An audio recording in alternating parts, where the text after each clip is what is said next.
À l'intérieur de ce boîtier se trouve une carte mère très spéciale, car à l'intérieur de cette carte mère se trouve un processeur et vous ne pouvez pas le changer. Un processeur intégré dans cette carte mère. Et nous allons y jeter un œil parce que je n'ai jamais rien vu de tel et c'est très excitant. Vous recherchez un moyen peu coûteux d'obtenir une licence pour votre Windows? Découvrez UKES via les liens dans la description de la vidéo. Assurez-vous d'utiliser le code TN20 pour obtenir une réduction de 30%. Collez la licence dans les paramètres d'activation et vous avez terminé. Cette licence est pour Windows 10, mais vous pouvez la mettre à niveau gratuitement vers Windows 11. Il propose également une licence Microsoft Office 19. Utilisez le même code TN20 pour obtenir une réduction de 30%. Consultez ukes.com dans la description de la vidéo ci-dessous. C'est ce qu'on appelle la carte mère Minisforum R900i. Et je vais laisser le lien dans la description ci-dessous si vous souhaitez consulter celui-ci. Mais jetons un coup d'œil alors. Il y a une autre boîte qui vient avec, du moins avec moi. Et à l'intérieur de cette boîte se trouve une antenne Wi-Fi. Nous avons quelques trous donc vous pouvez probablement le monter au mur ou quelque chose comme ça. Ouvrons cela. D'accord. Nous avons donc quelques vis, quelque chose sur le côté. Oh, bouclier Yo. Fait intéressant, on dirait que vous devrez visser le bouclier Yo sur la carte mère. Nous allons y jeter un œil. Très bien, le voici. D'accord. Il se passe quelque chose et c'est assez excitant. Tout d'abord, c'est le haut de la carte mère et vous pouvez voir quelques emplacements DIMM ici. Vous pouvez y voir un emplacement PCIe. Puissance du processeur, puissance de la carte mère. Et puis nous avons l'arrière de la carte mère. Donc, ce que nous pouvons voir en dessous, c'est qu'il y a un petit dissipateur thermique ou une sorte de couvercle ici. Ouais, c'est un dissipateur thermique. En fait aussi. Il semble donc qu'il y ait un chipset en dessous, ici de ce côté, et qu'il soit refroidi par ce dissipateur thermique ici. Ensuite, nous avons ici deux emplacements pour SSD Monsieur 2 NVMe. Ce sont des emplacements rapides que vous pouvez brancher ici. Vous avez votre batterie bio ici. Vous avez ici un autre mini PWM comme un connecteur de ventilateur que je n'ai pas vraiment vu auparavant. Voici quelques connecteurs de ventilateur pleine grandeur. Mais vous pouvez le voir. Ici, le mini ventilateur ici. C'est ce qui est lié là-bas. Et puis vous en avez un autre ici si vous en avez besoin pour ça. De ce côté, ce dissipateur thermique du ventilateur est en fait un refroidisseur de dissipateur thermique. Et ce ventilateur refroidit réellement les SSD Monsieur 2. Il y a deux autres SSD Monsieur 2 en dessous ici. Cette petite carte mère mini ITX dotée d'un processeur intégré dispose en fait de 4 emplacements Monsieur 2. C'est très intéressant. Donc, si nous dévissons cette vis, là-dedans et dévissons cette vis, nous pouvons voir qu'il s'agit d'un dissipateur thermique massif et massif pour les SSD Monsieur 2.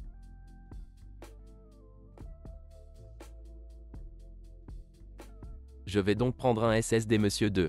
Il s'agit du modèle Lexar NM790 et de 4 Teraoctets. Nous allons le brancher là-bas. Branchons-le à l'extérieur. Droite. Libération rapide.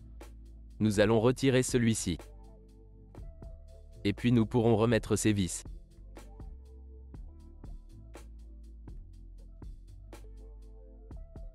Maintenant, il y a quelques éléments qui rendent cette carte mère très intéressante. Tout d'abord, cette carte mère est dotée d'un dissipateur thermique. Il est préinstallé et il y a un processeur en dessous, au milieu. Mais aucun ventilateur n'est fourni avec ce dissipateur thermique. Vous allez devoir monter votre propre ventilateur, ce qui est une bonne chose parce que vous n'allez pas payer pour quelque chose qui, vous savez, n'est peut-être pas adéquat, mais vous n'obtiendrez rien non plus. Vous pouvez donc vraiment choisir quel ventilateur vous allez acheter ici. Vous pourriez avoir beaucoup de fans qui jouent, et ce n'est pas un problème. Il existe ce support de montage, qui s'adapte à des trous de 120 mm. Donc, si je prends ici un Fantex T30, il va littéralement s'insérer dans ces 3 trous. Vous aurez besoin d'une sorte de vis spéciale qui se visse ici. Ce sont peut-être les vis du radiateur. Non, absolument pas. Donc, avec les trous de vis plus petits, vous disposez d'un emplacement PC complet à 16 voies pour votre GPU, que nous allons également utiliser là-bas. Ensuite, nous avons 2 emplacements RAM SODIMM, que nous allons remplir. Ici, j'ai de la RAM de valeur Kingston Theory, et voici un kit de 64 Go ici. Et cela représente également 56 mégatransferts par seconde, ce que cela prend réellement en charge.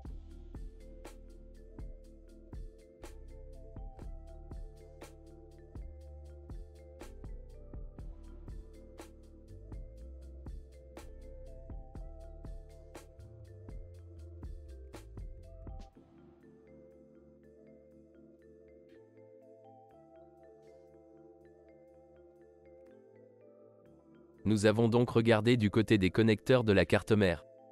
Intéressant. Nous avons ici un ventilateur système comme deux en-têtes de ventilateur. Nous avons un connecteur de ventilateur CPU là-dedans. Nous avons ici un connecteur d'alimentation ATX 24 broches. Nous avons un en-tête audio du panneau avant ici et un en-tête CPU là-dedans. Il y a deux autres en-têtes, mais je ne sais pas à quoi ils servent. Connecteur à 3 broches. Ensuite, si nous regardons les ES de la carte mère, nous y avons vos connecteurs audio. Vous disposez d'un réseau local de 2,5 gigabits. Ensuite, vous disposez de deux en-têtes USB de type A2.0. Vous avez vos antennes Wi-Fi et Bluetooth, et voici le Wi-Fi 6e et le Bluetooth 5.3. Donc très impressionnant aussi. Ici, je crois, c'est un bouton CMOS clair. Vous disposez d'un connecteur type C, d'une vitesse de 10 gigabits, puis de deux connecteurs USB de type A de 5 gigabits de vitesse. Ensuite, vous disposez d'une sortie HDMI et d'une sortie DisplayPort. Ceux-ci proviennent donc des graphiques intégrés fournis avec le processeur. C'est donc intéressant. Mais vous pouvez toujours obtenir un peu plus de sorties, vous savez, si vous souhaitez installer le GPU complet ici. C'est ce que nous allons faire. J'ai donc installé mon banc de test ici et voyons si nous pouvons le faire fonctionner à ce moment-là. Maintenant, j'ai également un GPU pleine taille ici. Il s'agit d'un RTX 4060 Super, et nous allons le brancher ici. Voyons si nous pouvons l'activer. Le bloc d'alimentation est donc sous tension. Je ne suis pas sûr d'avoir connecté les bons câbles pour ce commutateur ici. Il s'allume. Ça s'allume. Pas de code postaux, rien du tout. Donc je ne sais pas si ça va marcher ou pas. Les lumières pour cela se sont allumées. C'est l'Ethernet. Oh, nous avons quelque chose ici. Nous avons Windows ici. Ok, j'ai mis l'un des SSD sur lequel Windows est activé et voilà, il s'allume réellement. Je vais donc télécharger Windows 11 pour cela car ce processeur qui y est branché est un processeur Intel 13e génération i9 3900HX, ce qui est très intéressant car c'est un processeur mobile.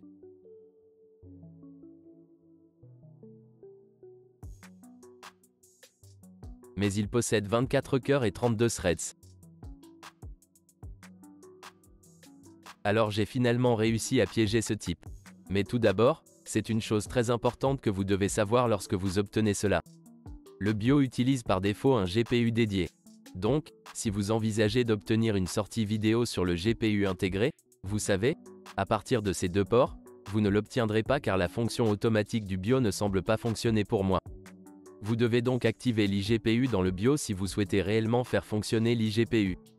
Ce que j'ai ici est un RTX 4070 Super d'Asus. Il s'agit d'un Asus 24070 Super. 12 Go de VRAM dédié GPU puissant. Droite. Ensuite, nous avons un iGPU, que j'ai activé dans le BIOS, puis j'ai installé le pilote. Nous pouvons désormais également obtenir une sortie vidéo via ceci. Maintenant, enfin, tout se passe et j'ai installé Windows 11. Je veux savoir quelle est la qualité de ce processeur. Donc, tout d'abord, si nous passons aux spécifications de nos produits Intel, j'ai les 13900HX et K côte à côte. On voit donc à gauche, 900K, 900HX à droite. L'un est mobile, l'autre est de bureau. Mais on constate que le HX monte jusqu'à 5,4 GHz. Le 900K 5,8 GHz, comme vous pouvez le voir jusqu'au E-Core, passe à 3,9 contre 4,3 sur le K. Comme vous pouvez le voir, le K va plus haut. Le cache est exactement le même. La puissance de base du processeur est de 55 watts pour ce petit processeur, mais de 125 watts pour celui de bureau. Mais il se passe des choses intéressantes car nous pouvons réellement utiliser Intel XTU pour voir la quantité de puissance disponible sur le 13900HX. Ce qui est généralement sur un ordinateur portable, vous n'avez pas autant de refroidissement pour jouer avec tout ce qu'il y a sur un ordinateur portable. Mais maintenant, nous avons cela sur une carte ITX, ce qui signifie que nous pouvons réellement voir combien de jus nous pouvons en extraire et à quelle distance nous pouvons l'approcher de 13900 Kelvin.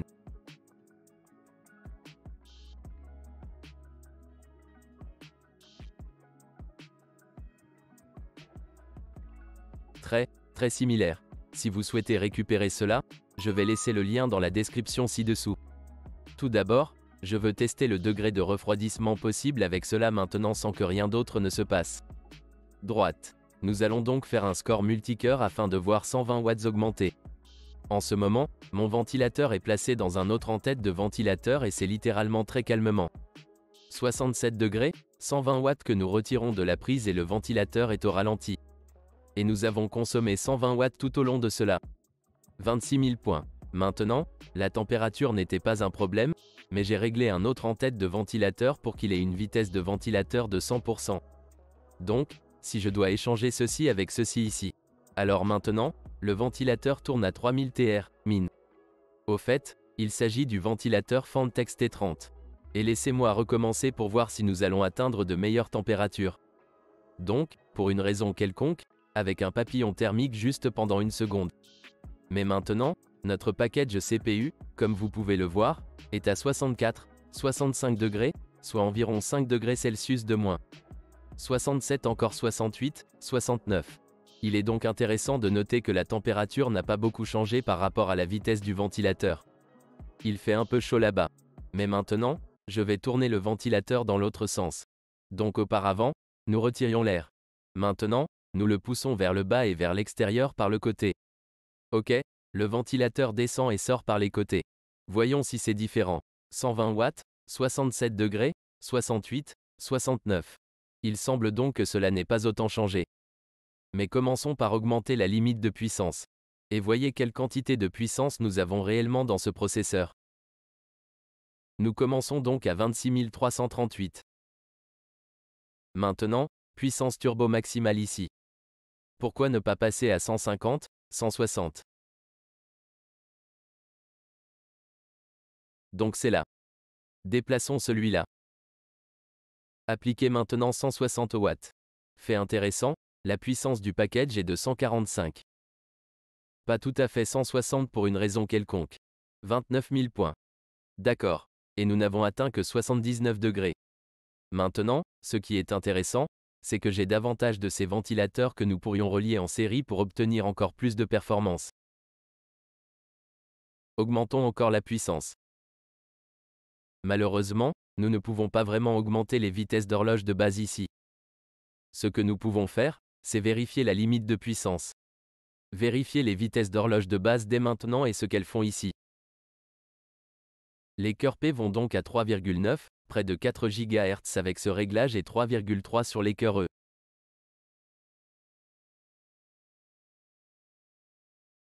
Droite. Mettons cela à 200 watts.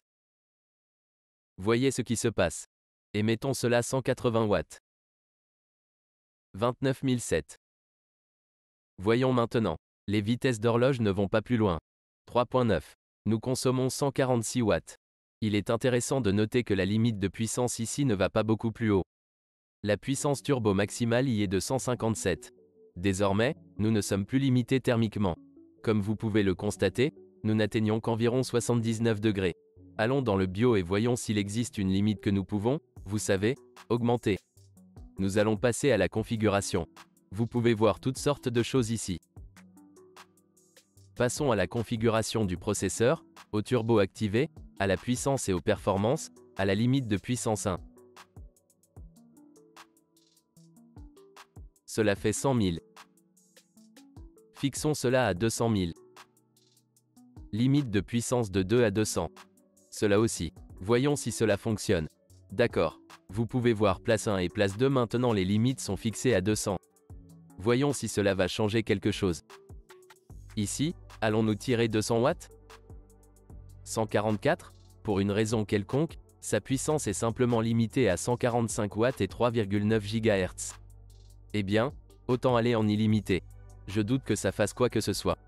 Ouais, 145 est le maximum que nous allons obtenir. Et comme vous pouvez le voir, j'ai le ventilateur à la vitesse absolue la plus basse, peut-être 1000 TR, min. Et nous sommes à 70 degrés, ce qui signifie que cette petite glacière là-bas est absolument incroyable. Désormais, les vis de butin passent à 5,4 GHz et nous obtenons près de 30 000 points. Si j'éteins tout, on pourrait même en avoir 30 000. J'ai donc Cinebench 2024 ici et nous allons donner un peu, vous savez, quelque chose à faire pour le GPU ainsi que pour le 4070 Super. Pour une raison quelconque, il est simplement indiqué Nvidia, probablement parce que le pilote, eh bien, ce GPU n'est pas publié pour le moment. Au moment où j'en suis au moment de faire cette vidéo. Voyons donc que la puissance du GPU devrait atteindre environ 220 watts. Intéressant. Seulement 144. Mais comme vous pouvez le voir, la mémoire GPU est entièrement allouée. 19183. Comme vous pouvez le constater, c'est un peu mieux que le W6800 d'AMD de dernière génération. Donc, fondamentalement, je regarde les résultats des benchmarks et le 1390 TUF a obtenu 19358, soit 200 points de plus. Il s'agit donc essentiellement d'une performance de type 1390 à ce sujet. Voyons si nous pouvons aller plus haut. Ainsi, le nouveau 4070 Super est essentiellement du 4070 Ti, ce que je vois dans les résultats de référence. Ouais, à peu près pareil. Essayons les tests monocœur sur ce processeur car je suis vraiment curieux, où cela se situe-t-il? Ainsi, sur un seul cœur, nous pouvons voir que nous augmentons d'environ 5,1 GHz sur les cœurs P. 5.2 et intimidation à environ 40 watts de la prise. Voyons les résultats. Nous avons donc obtenu 123 points en score monocœur, et je regarde ma base de données en ce moment. C'est plus rapide que le 13700K. Le single core est donc très impressionnant.